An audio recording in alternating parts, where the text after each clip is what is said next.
What's up, do-it-yourselfers? Thanks for tuning in to Small Engine Repair Channel, where our main goal is to make sure you know that you have the ability to fix or repair whatever you want to take on. Alright, here we go. You can see we got an errands here. Let's get to work. This video will apply to pretty much all snowblowers, but the covers on the errands are a little different than most. You can see we're going to start here by just pulling the screws out of the covers to get to the carburetor. Yeah, the reason why this thing is in here is because it won't run, and 99% of the time why a snowblower won't run, I'm going to say 98% of the time, is because of carb issues. So the way to get to the carburetor is removing all screws necessary to get to the covers, or get covers off to get to the carburetor, and you can see that's what we're doing in this video tutorial.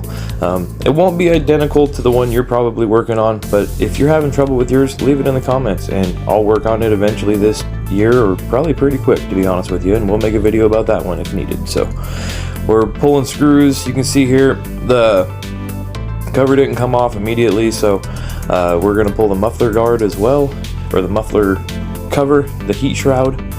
That's going to have to be completely removed in order to get the carburetor cover off. Way to engineer that, guys. Let's take half the machine apart just to get to the carburetor, but it is what it is, right? These are all 10mm screws. Your machine will vary. The old Tecumsehs were 1/4 inches, but most screws on modern machines are 10mm. Cub Cadets are very similar in how they come apart, but not all are the same. Like I said, leave a comment if you need help with yours. You can see we got some wires here. This goes to the back of your key switch. That is pretty universal. All key switches will have some wires that need disconnected. You can see I'm struggling with them here. And also your prime button will have a hose on it that needs to be disconnected as well. And that way you can get your cover off completely, depending on your model. I'm using some needle nose pliers here, some long handled ones, just to be completely coherent or up front. This can be a struggle. They crimp these things. Sometimes they even solder them from the factory, so they will slide off though if you just keep working them. And if you break it, guess what? You just got to put a new connector on it. No big deal. We'll fix it.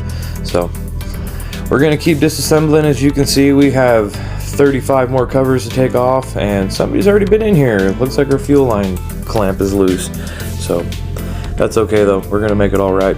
I block off the fuel line this way. You can get this little tool anywhere, but this can be done with a pair of vice grips if you're not worried about it. This can be done with a pair of hemostats. You can pull the hose off and put a plug in the end of it.